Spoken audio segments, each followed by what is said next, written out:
Platão, Aristóteles e Cristo. Ora, Platão define o amor num de seus diálogos. Ele escreveu 35.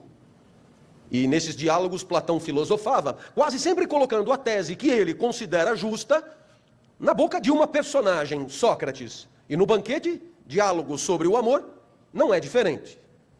Platão deixa todo mundo falar e no final fala Sócrates. E Sócrates vai definir o amor no banquete, definição que atravessa os séculos.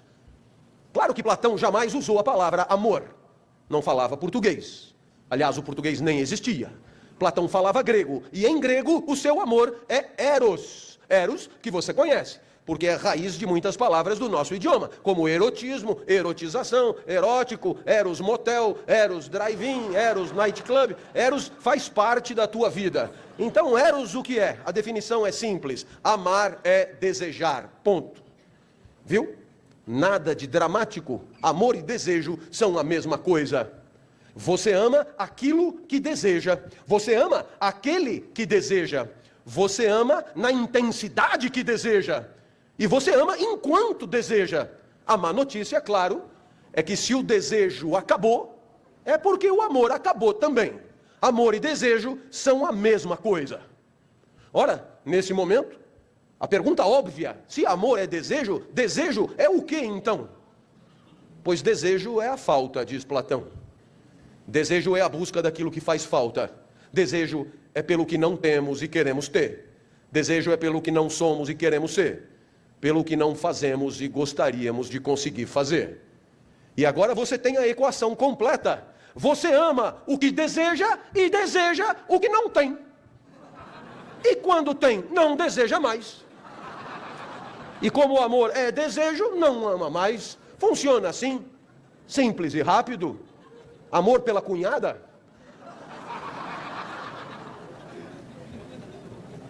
E é claro que dentro deste olhar platônico, o único homem do Brasil a não amar Juliana Paz é seu marido.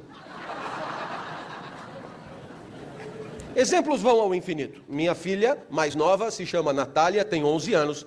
Quando tinha 7 anos, porque queria um brinquedinho eletrônico chamado DS.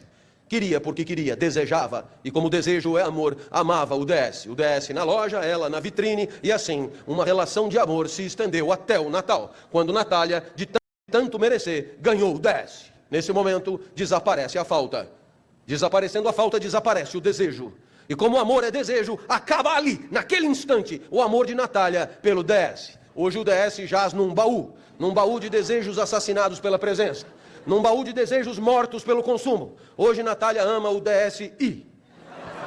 O I ela não tem. E a julgar pelos salários de professor da USP, claro, o amor de Natália pelo DSI permanecerá vivo, erótico, vibrante, cada um de um lado do vidro da vitrine. Nesse momento, eu insisto, fomos desde criança preparados e adestrados para amar à moda de Platão. Na escola, eu estudei a vida inteira nos jesuítas aqui de São Paulo. Eu me lembro, no primário, a coordenadora era a tia Maria das Graças. E a tia Maria das Graças sempre dizia, o primário é a preparação para o ginásio. Vocês têm que desejar entrar no ginásio. Amor pelo ginásio, quando estamos no primário. Passam-se 4 anos, você entra finalmente no ginásio. E nesse momento você tem todos os motivos do mundo para acreditar que agora a vida vai valer a pena. Agora você tem um professor para cada disciplina. Agora você não é mais um bebezinho. Agora você já tem discernimento. Agora vai ser tudo de bom, haverá gozo e felicidade. Mas entra a tia Guelmar. E a tia Guelmar avisa, o ginásio é preparação para o colegial. Vocês têm que aprender a ser adultos aqui. No colegial, sim, não haverá uniforme mais. No colegial, sim, poderão escolher entre exatas, humanas e biológicas. E ficamos mais 4 anos nos preparando para o colegial. Já são 8 de preparação para a vida. Chega no colegial, você tem todos os motivos para acreditar que agora a vida vai valer a pena. Afinal, agora é em outro prédio, no prédio novo. Agora só os adultos entram, agora é show de bola. Agora haverá de fato uma vida que ganha nela mesma toda a sua razão de ser. Mas entra o coordenador Mário Zan, indivíduo gigante, e com voz de trovão avisa, o colegial, como devem deduzir, é a preparação para o vestibular. Você então entra na faculdade, e quando entra na faculdade tem todos os motivos do mundo para acreditar que agora é do caralho, agora é show de bola, agora é nós, velho, agora ninguém segura, ainda mais, dependendo do curso que você for fazer, desses cursos tipo comunicação, direito, filosofia, coisa meia boca, dá para fazer as três ao mesmo tempo e você ainda se diverte, é show de bola, então você pega e diz agora vai ser incrível. Mas aí você começa a andar pelos corredores da faculdade e você vê lá estágio disso, estágio daquilo, estágio na Unilever, estágio na Nestlé, estágio na Oi, estágio na Vivo, estágio na coisa, e alguém já buzina no teu ouvido, malandro, se fosse você arrumava um estágio agora mesmo, porque aqui você não vai aprender porra nenhuma, se você não entrar logo no mercado de trabalho, você está fudido, ninguém mais vai te contratar, você tem que entrar no mercado de trabalho, faça um estágio imediatamente, e aí você vai que nem um doido atrás de um estágio e tem o dia que você consegue o estágio. Nesse dia você diz agora ninguém me segura, já são muitos anos esperando, mais de 12, agora vai. Você chega no primeiro dia do estágio, alguém olha para você e diz, sabe o que é? Estagiário. Se você não for efetivado, não vai valer nada isso aqui. E agora o objeto do desejo é a carteira assinada, é a efetivação. Até o dia que você, depois de passar noites e noites em claro, trabalhando que nem um condenado, você, explorado padrão, você consegue a carteira assinada. Nesse momento, já são 17 anos. E por alguma razão você começa a desconfiar. Já não era sem tempo. Você entra no primeiro dia, você vai com a família toda, bandas e fanfarras, faixas, parabéns, a vida começou, alegria, agora é nós, e você é recebido pelo chefe. O chefe olha para você e diz, sabe o que é? A empresa tem 15 níveis. E você obviamente está no G15. Enquanto você não passar para o G14, você é invisível. Você não existe, não tem nem lugar para sua bicicleta no estacionamento. G15 não existe. O que é que eu faço para passar para o G14? Persiga metas. O que são metas? São como cenouras. Eu vou ligar o PowerPoint, vou mostrar a cenoura e você sai correndo. Quando você agarrar a cenoura, você traz para mim. Show de bola. E lá sai você, atrás da cenoura. E aí você agarra a primeira cenoura. Aliás, a primeira cenoura agarrada é uma sensação indescritível. Você traz a cenoura na mão, dentro no ônibus, e traz para o chefe e diz, está aqui a cenoura, vamos à comemoração. A vida finalmente chegou. O chefe liga o PowerPoint e apresenta uma nova cenoura. E aí você pega a cenoura, entrega a cenoura, pega a cenoura, entrega a cenoura, pega a cenoura, entrega a cenoura, e você vai subindo. Depois de 15 anos você já está no G8. O seu chefe já está no G3. O seu chefe até já é chamado com aquela sigla CPO, IQO, IFFO, não sei o quê. O seu chefe se acha agora. E você está no bom caminho. Aí você encontra o chefe tomando café e diz, só por curiosidade, faz 15 anos que eu persigo tuas cenouras. Onde é que você enfia tanta cenoura, cara? Vai ter um dia que vão fazer uma festa para você. Quando fizerem uma festa para você, você já dançou. Vão fazer uma placa também. Obrigado, perseguidor de cenouras. Foram 30 anos de dedicação e suor. Foram 30 anos em que as cenouras canalizaram toda a tua energia. Parabéns, muito obrigado, mas vamos substituir você por alguém mais jovem e mais iludido. E aí você começa a dizer coisas como, quando eu me aposentar, aí sim a vida vai valer a pena. Mas já está chegando no fim. Você vai comprar uma Kombi, uma casa em Serra Negra.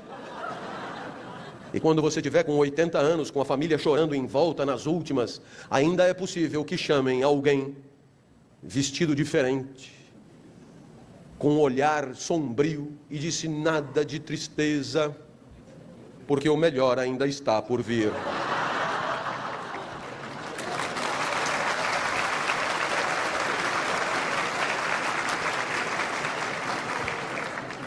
E você terá passado 80 anos sem ter tido coragem de levantar a mão para dizer, tem alguma coisa de errado no reino de Eros, no reino do amor de Platão. Tem alguma coisa de errado porque essa vida é um saco sem fundo. Não tem saco para tanta cenoura. Sempre haverá o que falta, e o que faz falta no mundo do consumo é a mesma coisa. Ou você já viu alguma publicidade que diz assim, agora que você já comprou, guarde o seu cartão de crédito e vá ser feliz com o que você tem. Jamais, o que você compra não vale nada. O que vale é o que você ainda não comprou. Platão é triunfal. E o capitalismo aplaude o amor de Platão, porque é movido pelo que falta. Do lado da produção, o lucro ainda não alcançado. Do lado do consumo, os bens que ainda faltam ser adquiridos. E qual é a promessa da sociedade capitalista? Sempre haverá o que você não tem ainda. para que você possa se deixar guiar por essa estrela guia, que é a falta, a frustração e a perseguição do que você nunca conseguirá alcançar. Claro que nesse momento, Aristóteles levanta a mão e diz: eu acho que amor não pode ser só isso. E Aristóteles vai propor uma segunda definição de amor, e essa segunda definição de amor é completamente diferente da de Platão. Porque não é desejo pelo que falta, é alegria pelo que não falta mais. E esse amor Aristóteles vai batizar de filia com PH. Filia, que você encontra em filosofia, que não passa de amor pela sabedoria. A alegria que sentimos quando aprendemos o que não sabíamos, quando pensamos o que não tínhamos pensado. E esse amor pela presença, pelo encontro, por aquilo que já é nosso, é o amor aristotélico, que nada tem a ver com o de Platão. E é claro, o amor de Aristóteles é pelo carro que você já tem e não o da concessionária. O amor de Aristóteles é pelos alunos que já são os teus e não os que você gostaria de ter. O amor de Aristóteles é pela faculdade aonde você dá aula e não aonde você gostaria de trabalhar. O amor de Aristóteles é assim, pelo filho que é o teu e não o da tua irmã. Sempre. O amor de Aristóteles é pelo mundo como ele é, uma reconciliação com o real, uma reconciliação com o mundo, quando o mundo alegra, quando o mundo faz bem. Claro, o mundo nem sempre alegra, por isso não amamos tudo que está em nossa volta. Nesse momento você teria todo o direito de perguntar: se desejo, amor de Platão, é a busca do que faz falta, alegria, o que é? A definição que vos proponho não é de Aristóteles, é uma posterior, mas é melhor.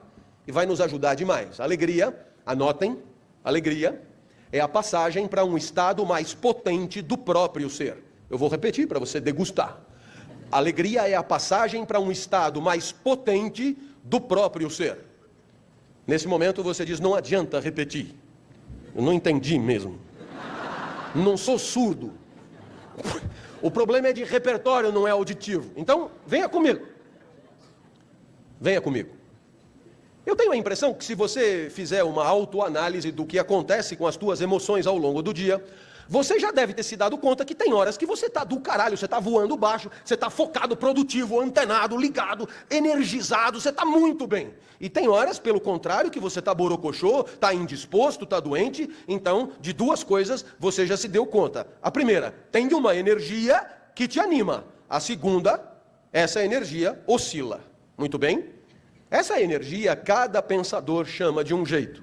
Lá, entre os romanos, o primeiro a falar dessa energia vital é Lucrécio, em De Rerum Natura. E nessa poesia, De Rerum Natura, Lucrécio chama essa energia de clinamen. Hobbes, no Leviatã, já em 1600, chama essa energia de conatus. Nietzsche, de vontade, de potência. Schopenhauer, só de vontade. Freud, de libido. Bergson, de elan vital. Clovis, sou eu. De tesão pela vida. Energia que te anima e que oscila. Claro que oscila. E Spinoza, o autor da definição de alegria, chama essa energia de potência de agir. Não esqueça mais, potência de agir. O que de mais importante há em você. Potência de agir. E é claro, a alegria é a passagem para um estado mais potente do próprio ser. Eu, quando acordo, 5 da manhã, acordo muito mal. É um esforço imenso sair da cama. Tem gente que já acorda cantando. Costumo dizer que são pessoas demoníacas e é preciso se livrar delas. Uma pessoa normal não pode acordar cantando. Se alguém acorda cantando do teu lado, ela está sendo conduzida por forças negras do mal, terríveis. Eu me sento na cama, vou até o banheiro, sento no vaso, esforço supremo, tomo uma ducha, já me sinto um pouco mais desperto. Aí eu me visto, tomo um café, já estou um pouco melhor, saio 6h30 de casa. Eu moro na rua Itacolomi, esquina com a Higienópolis. E eu adoro o meu bairro. Adoro o meu bairro. Então eu me sinto bem saindo e vendo a Avenida Higienópolis, por onde eu passo, eu gosto dali, não saio dali nunca mais, e aí é esse o problema, eu me sinto bem ali e não tem trânsito 6h30. Aí eu desço, passo pelo Pacaembu, subo ali por trás, cemitério, Vila Madalena, Praça Pan-Americana, Né? Isso foi um caminho que eu aprendi faz uns anos aí, por dentro da Vila Madalena. Nunca mais esqueci nem do caminho, nem de quem me ensinou o caminho. Mas eu chego na cidade universitária e é show de bola. Grandes áreas verdes, grandes espaços vazios. 7h30 começam a chegar os alunos e eu começo a falar. E eu vou lhes dizer uma coisa, eu adoro a minha aula, eu adoro o que eu digo, eu adoro me escutar. É impressionante como eu me encanto com o que eu mesmo falo. É impressionante como eu entendo claramente quando eu mesmo explico. Né? É impressionante como eu me enfado quando os outros falam. É impressionante como é assim, alguém dirá, você é insuportavelmente arrogante. É possível que você tenha razão. Mas, que fique claro, não sei se você já se deu conta, mas você vai ter que se aguentar até o fim. Você será espectador de você mesmo. Você vai ser observador das próprias condutas até morrer. É bem mais legal se você se encantar com você mesmo. Porque se você conseguir se encantar com você mesmo, aonde quer que você esteja, você consegue se encantar. É só você falar para você. Sabe? É fácil.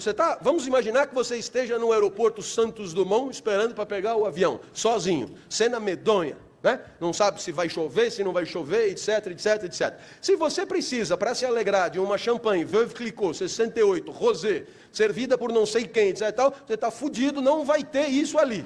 Mas se você começar a falar com você mesmo e você começar a rir, viu? Você tem uma vida melhor nos lugares mais improváveis. Então encante-se com você. Você é encantador. Eu tenho certeza disso. Professor, eu não acho nenhuma graça no que eu faço. Troque do que você faz. Vá fazer outra coisa, porque sempre haverá aquilo que seja objeto do teu encantamento em você mesmo. E aí é bem legal, às 10 horas da manhã eu estou em cima da mesa gritando e você perguntará o que aconteceu entre 5 e 10 da manhã. Resposta, alegria. Passagem para um estado mais potente do próprio ser. E por que eu digo do próprio ser? Por que Spinoza diz do próprio ser? Simplesmente porque não serve para todo mundo. Simplesmente porque não é uma lição de autoajuda. Simplesmente porque é só um exemplo. A minha vida não é regra de alegria, não é padrão de funcionamento existencial, não é medida certa, fantástica, não é dietética exuberante que garante a alegria de qualquer um. Não, é minha alegria. Professor, mas eu não sei você, não conheço você. Vá procurar sua alegria em outro canto. Essa é só a minha alegria, porque é do próprio ser. Professor, o senhor não tem um jeito de viver que possa alegrar todo mundo? Não. Eu não sou guru. Vocês gostam de gurus? O guru quase sempre vem de longe. É importante que ele venha de longe. Porque se ele está muito perto, se o guru convive de perto com você, você sabe que não é guru porra nenhuma. É um bosta que nem você. É importante que o guru venha de longe, ele vem com o microfone Madonna, ele vem cheio de marra e ele tem todas as respostas para a vida. E o que é legal de um guru é que ele cai fora rapidinho assim que ele passa a sua receita, porque não funciona. Eu me lembro daquele da reengenharia, que veio, falou de reengenharia, quem aplicou faliu. Aí passa uns anos fora, depois volta com 7 hábitos para o homem eficaz.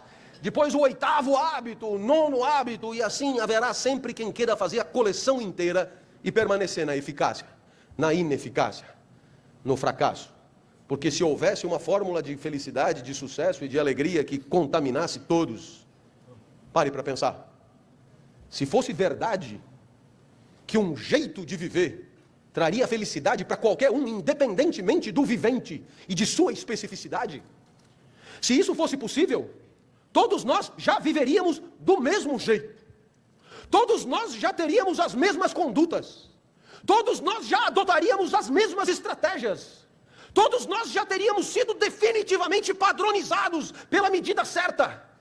Mas felizmente ainda há um átimo de lucidez para perceber que o que alegra um não alegra necessariamente outro, que as fórmulas não funcionam universalmente, e que, portanto, você ainda continua livre para encontrar um caminho que ninguém tenha pensado ainda.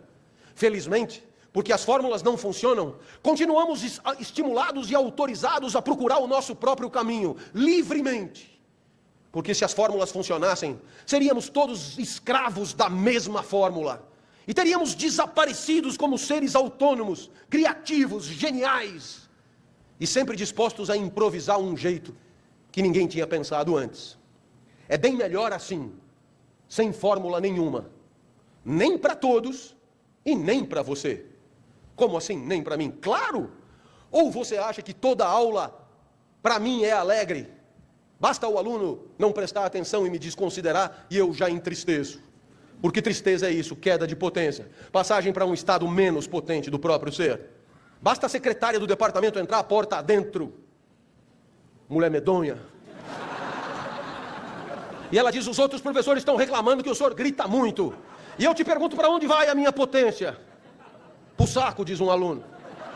E eu respondo, antes tivesse ido pro saco, meu amigo, excelente lugar para ter potência. A potência desaparece mesmo, é a tristeza.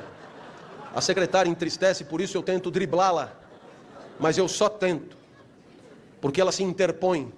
O mundo é assim, infinitamente competente para te entristecer. E a gente tenta driblar aquilo que a gente acha que vai entristecer. A gente tenta encontrar aquilo que a gente acha que vai alegrar. Mas como a gente nem sempre acerta e o mundo é criativo, a tristeza é ultra preponderante.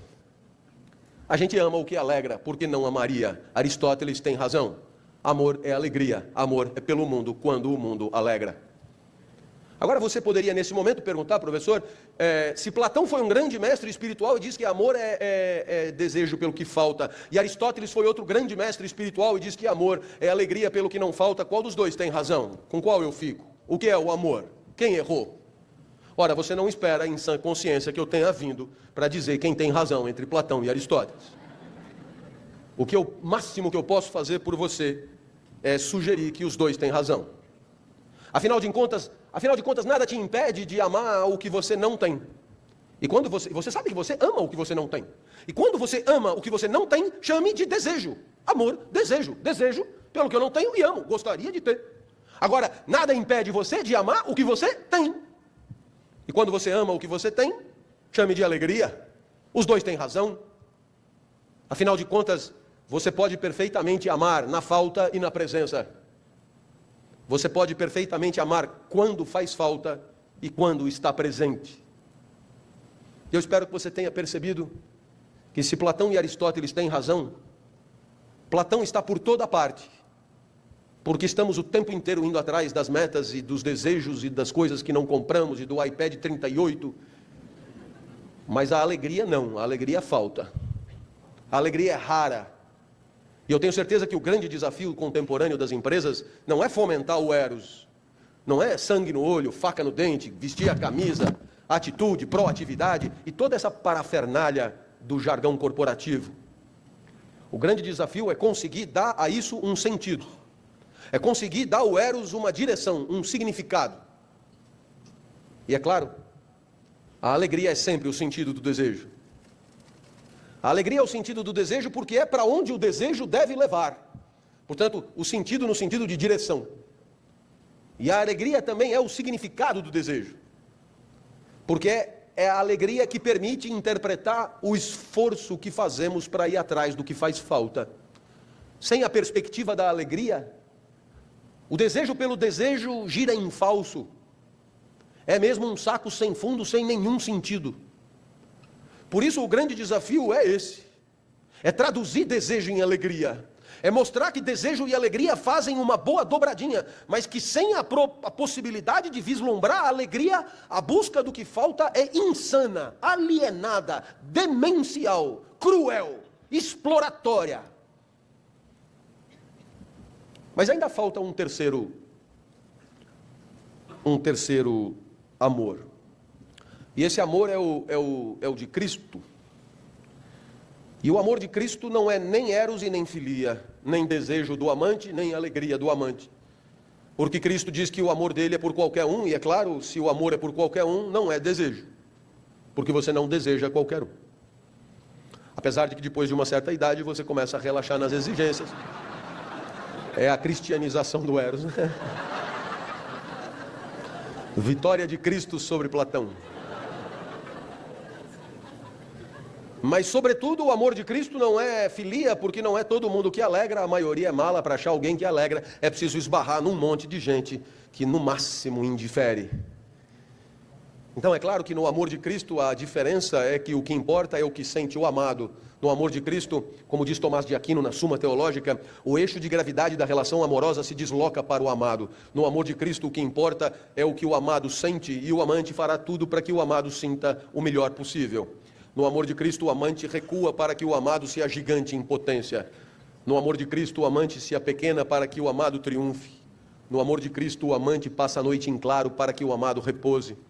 No amor de Cristo, o amante, enfim, se esforçará, se curvará, para que o amado possa ver o mais longe possível. Ora, nesse momento você deve estar me olhando e deve estar me olhando com estranheza, porque no mundo competitivo das nossas vidas profissionais, isso não parece ser muito comum. Afinal de contas, o que é que você aprende a dizer? Para que te respeitem. Você aprende a dizer que você entra para rachar. Você entra com sangue no olho para quebrar o adversário. Você entra e você não recuará ante nenhum pretexto. Você entra para dizer que você é foda e você ganha de qualquer jeito. E é claro que nada disso parece combinar muito com o amor de Cristo.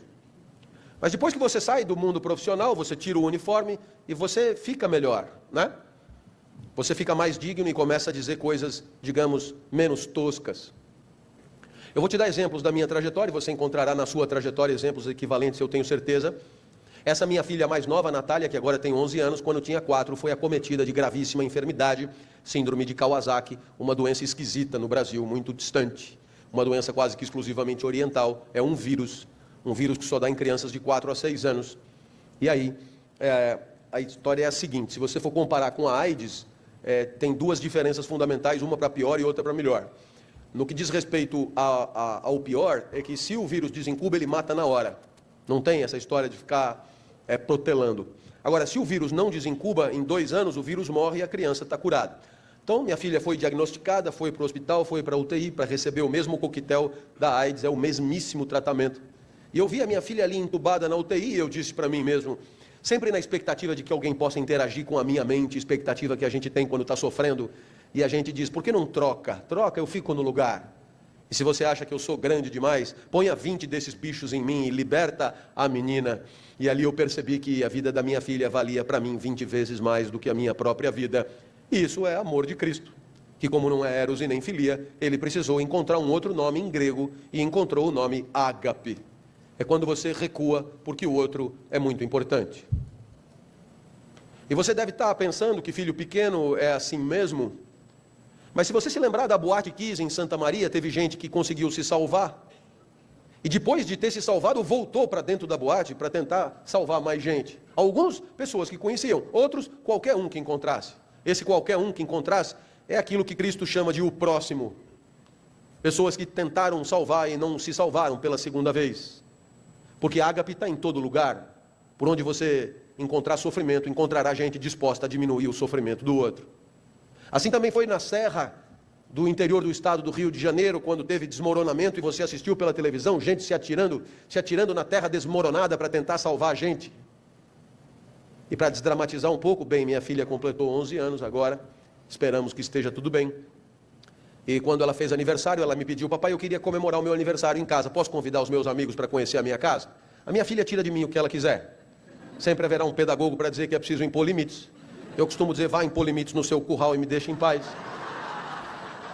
Traga quem você quiser. Vieram 39. Subiram todos no mesmo elevador, passaram pela porta no mesmo instante. E eu me lembrei naquele momento de uma poetisa búlgara, cujo refrão é bem legal. Criança pequena é como água, ocupa todos os espaços. Eu então me tranquei no quarto, mas a poetisa tem razão, todos os espaços. Papai, queremos brincar aí também. Minha filha, para onde você quer que eu vá? Você não gosta tanto da padaria? Vá para a padaria, a gente te chama.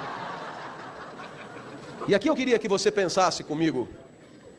Se só Platão tivesse razão e amor fosse só busca do que me faz falta, o que me fazia falta ali era o silêncio. Eu punha todo mundo para fora em nome do meu amor, do meu eros pelo silêncio. Se só Aristóteles tivesse razão e a única coisa que valesse fosse a minha alegria, talvez eu também pusesse todo mundo para fora, que eu já não aguentava mais aquela gritaria. Mas como aqui quem tem razão é Cristo, eu fui para a padaria e lá esperei umas 3 horas, ser autorizado a voltar. Padaria que só vende pão, não é cervejinha, né? Pão é bom, é muito bom, mas depois de um certo momento fica meio repetitivo. Eu espero que você tenha se dado conta de que esse amor está por todas as partes. Por exemplo, quando às quintas-feiras eu estou lá na Escola de Comunicações e Artes com os meus alunos e vamos até às 11 horas, eu sempre tenho a expectativa de produzir no meu aluno a alegria de entender o que não tinha entendido. É uma alegria tipicamente escolar. É uma alegria que todos sentimos quando alargamos nosso repertório. É uma alegria que todos sentimos quando percebemos que passamos a pensar melhor. E isso faz bem a qualquer um de nós. E eu me sinto ainda capaz de produzir essa alegria nos meus alunos. Então vamos até às 11. Às vezes sem necessidade. Às vezes com a escola já vazia. Mas ali o que conta é o amor pelo aluno. E quando o professor Paulo Freire, nosso mais importante intelectual, definiu o professor como sendo aquele que ama o aluno, é disso que ele está falando. O professor não é o que cumpre protocolos, o professor não é o que obtém títulos, o professor não é o que produz cientificamente, porque é possível ter protocolos, títulos e produção científica sem ser professor. O professor é aquele que precisa da alegria do aluno. E essa alegria não é qualquer alegria. É a alegria escolar de pensar melhor. É a alegria escolar de entender o que não tinha entendido.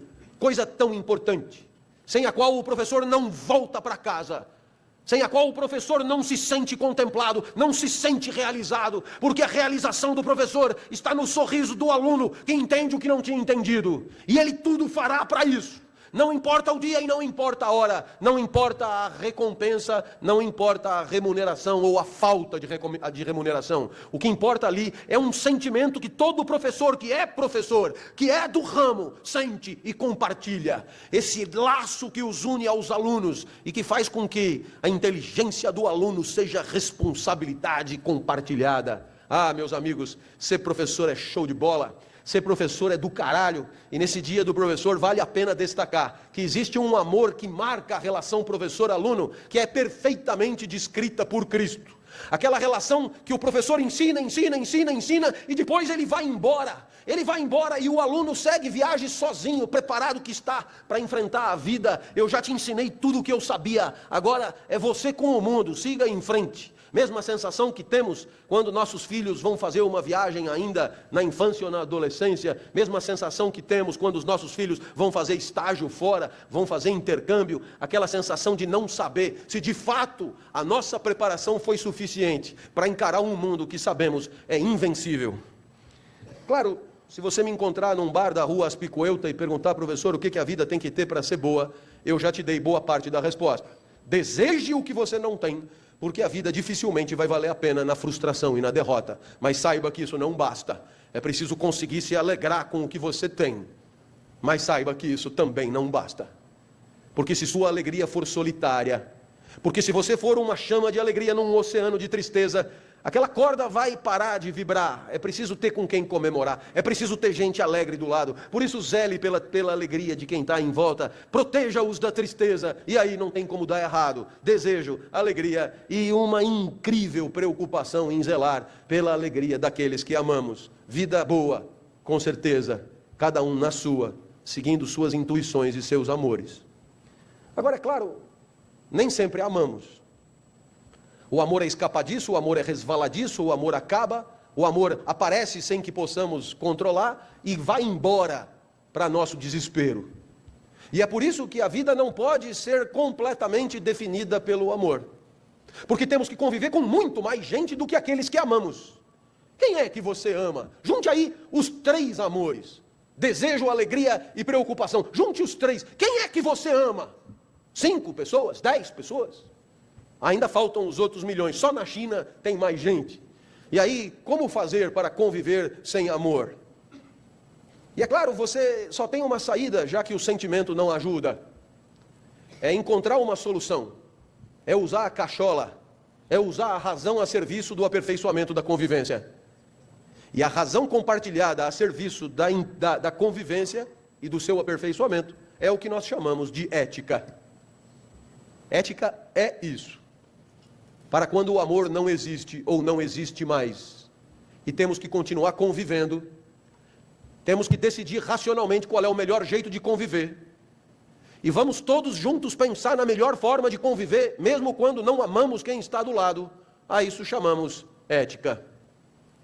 Agora, qual é a graça da relação da ética com o amor? É que muito embora amor e ética sejam coisas completamente diferentes, porque amor é sentimento que você não controla, e ética é raciocínio, é inteligência, é argumentação, é lógica. O amor é a referência para a ética.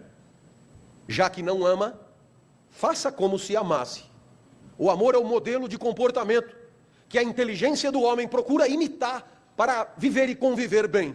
Exemplo. Toda vez que eu viajo, eu trago para minha filha um presente. Como eu viajo todo dia, eu trago um presente todo dia, o que desperta ciúme em quem está perto. E outro dia a própria, puxa, como você é generoso com a Natália. E eu tive que explicar, não há aqui generosidade nenhuma. O que há é amor. E o que é generosidade? Generosidade é virtude moral. Generosidade é imitação do comportamento de quem ama. Quem ama, dá. Porque ama. E quem não ama pode decidir dar também. Na moral. E quando você dá na moral, você é generoso. Dá porque acha melhor dar, dá porque acha conveniente dar, dá porque pensou, articulou, sopesou, viu valores e decidiu dar. Esse é o generoso. Não é o meu caso, eu sou amoroso. Dou sem pensar, dou por amor. Essa é a relação. Quer mais um exemplo? Você está apaixonado nos 4 pneus. Já esteve assim? Sabe quando a pessoa não sai da cabeça, vai fazer xixi, 3 horas da manhã, a figura da pessoa aparece no vaso, lá embaixo. Assim. O que você está fazendo aí embaixo? Apaixonado 24 horas por dia. E quando você está apaixonado desse jeito, você só consegue transar com aquela pessoa. Mas é por amor. Exclusividade de corpos por amor. Se você for transar com outra pessoa, não vai dar certo. Você não vai... Haverá problema de potência. Nossa, né? E aí é assim, exclusividade, você só pensa na pessoa, né? Nossa, junta num final de semana e é atrito, é espetacular. Mas esse amor acaba, você sabe, lógico, esse amor acaba. E aí você pode pensar assim, na hora que esse amor acaba, puxa vida, essa pessoa roeu o osso comigo, essa pessoa passou por momentos difíceis comigo, essa pessoa, quando ninguém queria dar pra mim, essa pessoa dava pra mim de manhã, tarde, de noite, essa pessoa, papai, então eu acho que eu vou continuar transando só com ela, só que agora é na moral. Agora você transaria com 300 outras, mas você decidiu transar só com ela. A isso chamamos fidelidade. A fidelidade é a virtude moral que imita o comportamento de quem só dá para um por amor. Quer um terceiro? Ah, você está apaixonado de novo. E aí você se pega fazendo coisas que até então não fazia. Nossa, você tem uma certa dignidade cultural, você conhecia o Godard a fundo, você fez curso de pintura na França, você já escreveu até romance, mas você está numa fila para comprar os últimos ingressos de um show que vai reunir os 2 gigantes, Teló e Santana. Nossa, é surpreendente. Botaram você na rede, a tua foto ali, 4 horas na fila, últimos ingressos. Por amor a gente faz coisas que não faria. Por amor você acompanha Amor à Vida e lê as revistas que antecipam os capítulos.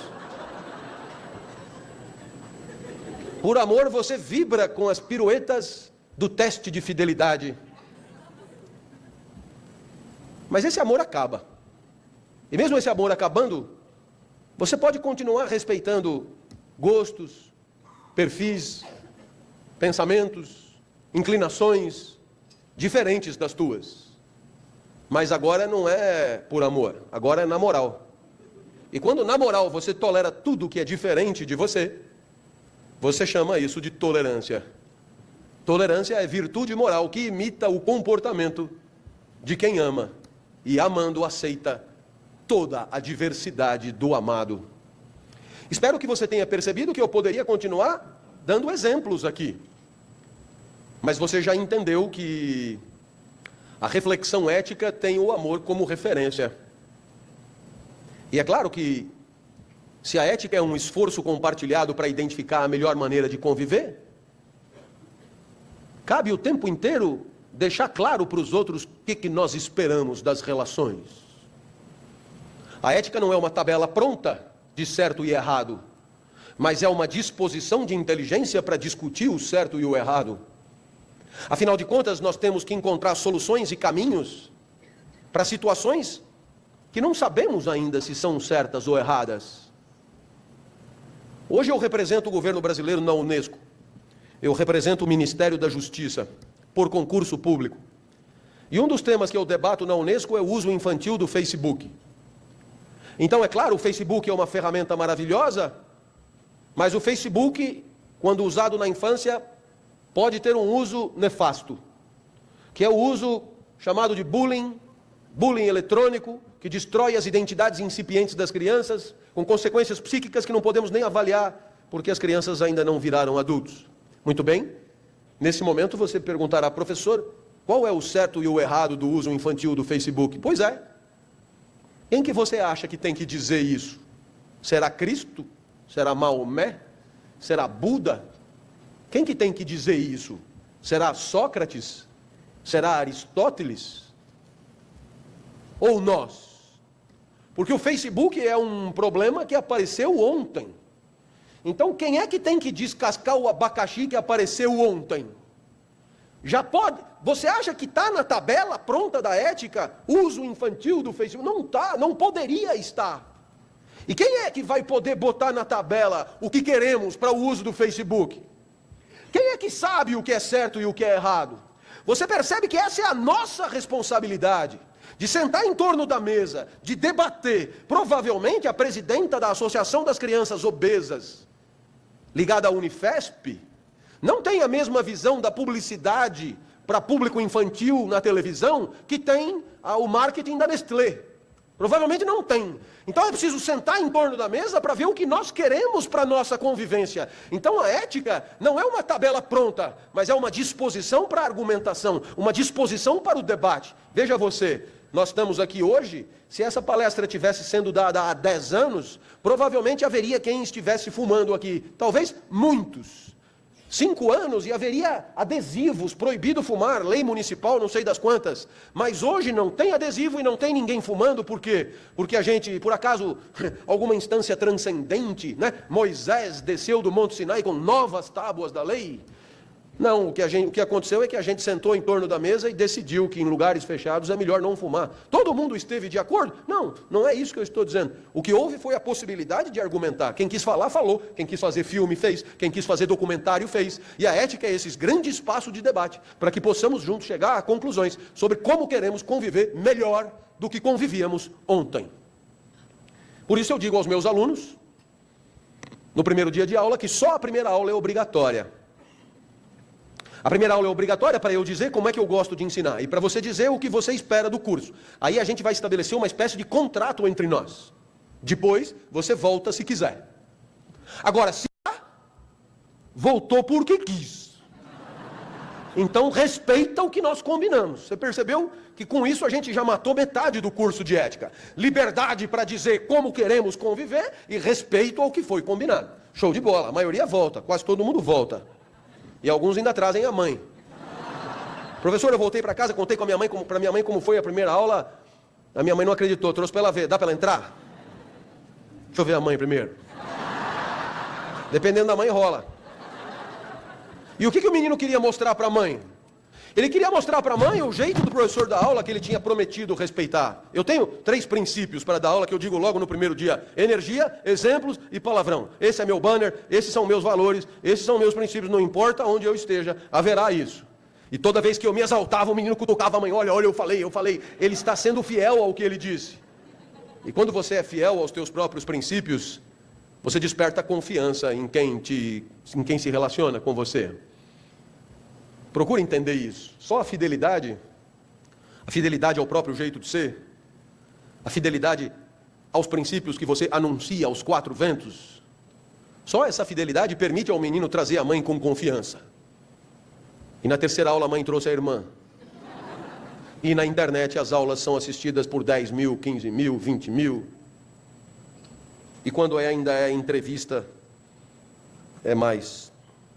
Olha só essa entrevista. Fidelidade aos próprios valores é quando as pessoas começam a acreditar que você é mesmo daquele jeito. Claro que a infidelidade é muito tentadora. Porque toda vez que você é fiel aos teus princípios, você perde oportunidades. E quais são as oportunidades? São aquelas que exigem de você que haja fora dos teus princípios. E como você hoje vale pelo que você vende, É normal que você não queira perder nenhuma oportunidade. E para não perder nenhuma oportunidade, é normal que você queira flexibilizar os teus princípios. É o que o livro Vendedor Pitbull chama de ética à la carte, moral líquida, valores customizados. A moral líquida é o melhor exemplo. Se o cliente for um copo, você cabe. Se o cliente for uma jarra, você cabe também. Você se adapta. E se alguém perguntar para você quais são teus princípios de vida, você diz: estou esperando o próximo cliente para ele me dizer. O problema é que se o cliente for corrupto, você cabe também. Sabe? Vamos fazer de tal maneira a não pagar os tributos desta negociação. Se o cliente for pedófilo, você cabe também. Porque como o foco é no resultado, o que importa é vender. E tudo aquilo que porventura atrapalhe a venda, tem que ser flexibilizado. Mas aí há um enorme risco.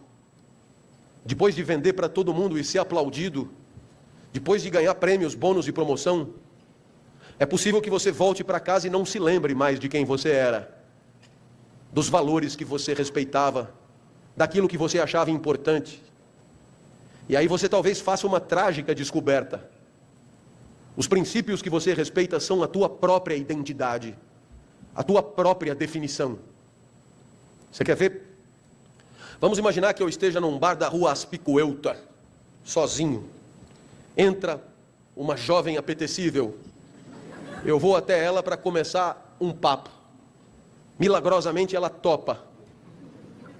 E aí, é claro, ela quer saber quem eu sou. Você já parou para pensar que tipo de informação você oferece para dizer para o outro quem você é? Você poderia dizer: eu sou um espaço de mitoses e meioses. Não é mentira. Eu sou sangue que circula, neurônio que sinapseia, pulmão que respira, intestino que peristalta. Tudo isso é verdade. Mas não é isso que a pessoa quer saber. Isso equivaleria a você falar da tua empresa e dizer que ela tem tantos departamentos, tantos andares, tantos funcionários. Não é isso que eu quero saber. O que a pessoa no bar quer saber é o que eu fiz da minha vida. Que escolhas eu escolhi. Que caminhos eu decidi trilhar. É isso que ela quer saber. Não é neurônio que sinapseia. São decisões de vida que eu tomei. O que eu joguei no lixo? O que eu não quis viver? E o que eu decidi viver? Porque na hora que eu conto a escolha, eu estou contando o que eu acho importante para mim. O que é valioso para mim. O que é valor para mim. Portanto, quando eu vou contar quem eu sou, o que eu tenho que contar é o que é importante e valoroso para mim. Viu só? A minha definição são os meus valores. E eu costumo dizer: sou professor. Isso diz: nossa, essa informação é gigantesca. Sou professor. A palavra professor, ela é um caminhão de informação que vem junto. Pobre, indigente, é um caminhão. Costuma despertar ternura nas mulheres. E ternura é pena, claro. Professor do quê? De ética. Nossa, a ternura aumenta muito. Além de professor, é de uma porra que não serve para nada. Dá aula onde? Na USP. Nossa, essas 3 informações são fulminantes, eu não preciso dizer mais nada. A pessoa pensa: muito burro não deve ser, mas é duro. Nós somos os valores porque nós somos as escolhas. Nós somos a nossa estratégia de vida, nós somos a nossa política existencial. É isso que a gente conta para os outros, o que é importante para nós na vida, o que é importante para nós no mundo. Por isso, abrir mão dos valores é abrir mão da nossa definição, é abrir mão da nossa história, é abrir mão do que nos discrimina, é abrir mão do que nos diferencia, tornando impossível que possam saber quem somos, tornando impossível que possam confiar naqueles que não sabem quem somos. Por isso é tentador ser infiel. Mas é importante que você pense que, sendo infiel a você mesmo, talvez esteja cavando a cova da própria desconfiança. Talvez seu negócio, essa essa capacidade que hoje você demonstrou para vender, você não consiga conservá-la amanhã. É o que vocês chamam de sustentabilidade do negócio. Respeito aos valores como condição da sustentabilidade do negócio. Uma senhora da Liga das Senhoras Católicas me ligou. Professor, eu sou sua aluna do programa de terceira idade, queria lhe convidar para dar uma palestra para nós. O senhor topa? Claro. Já quero avisar que vou cobrar caros ingressos, mas o dinheiro vai todo para as crianças com câncer. O senhor topa? Claro. Só mais uma coisinha, não é nada pessoal, eu adoro o seu jeito. Mas eu tenho umas amigas mais idosas do que eu. Pensei, nossa. Não dá para dar uma maneirada? Não dá para dar uma maneirada na energia, nos exemplos, sobretudo nos palavrões, não custa nada, pega leve. Não dá não, dona. Eu sou assim, ou eu vou com tudo, ou então eu não vou. Ir pela metade eu não consigo. E depois, pense em quem vai comprar os ingressos. Todo mundo que adora o senhor vai bombar, o senhor vai ver. Será que essas pessoas esperam que eu dê uma maneirada? Não, elas esperam. Elas eu acho que não.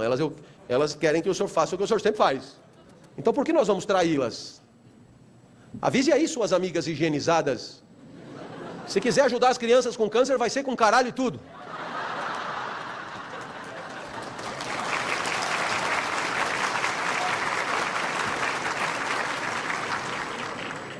Eu não me lembro de ter falado tanto caralho numa palestra como naquela.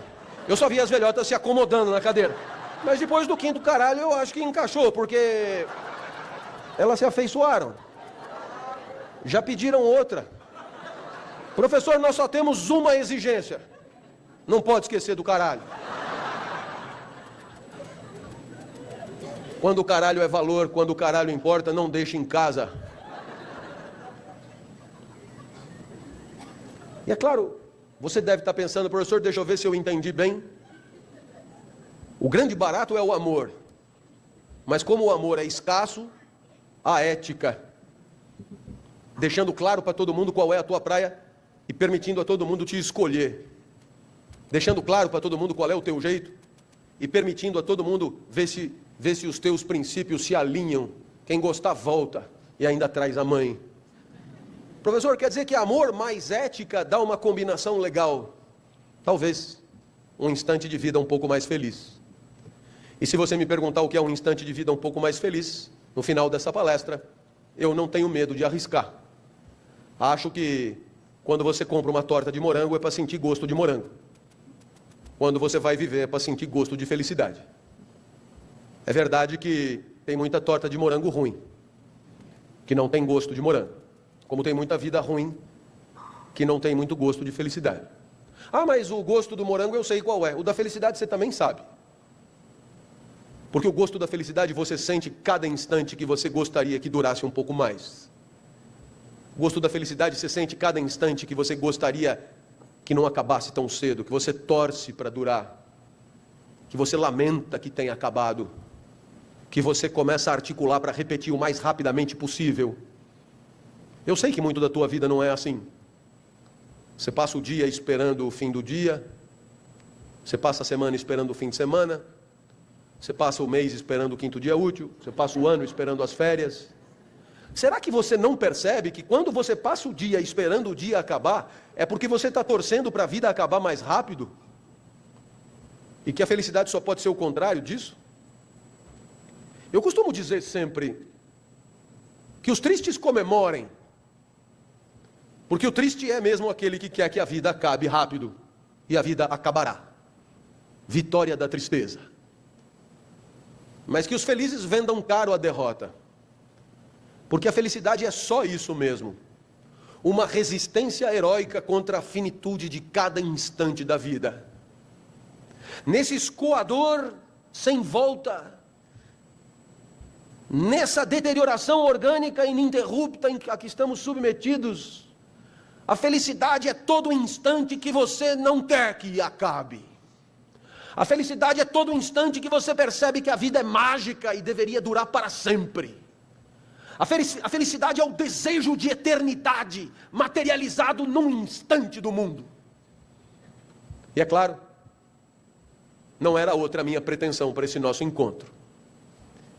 Muito mais do que te ensinar alguma coisa, o que eu queria mesmo é que você tivesse desfrutado, que você tivesse rido, que 10 minutos tenham passado e você não tenha percebido. Que você não tenha se dado conta que está tendo uma aula de filosofia há 1h30?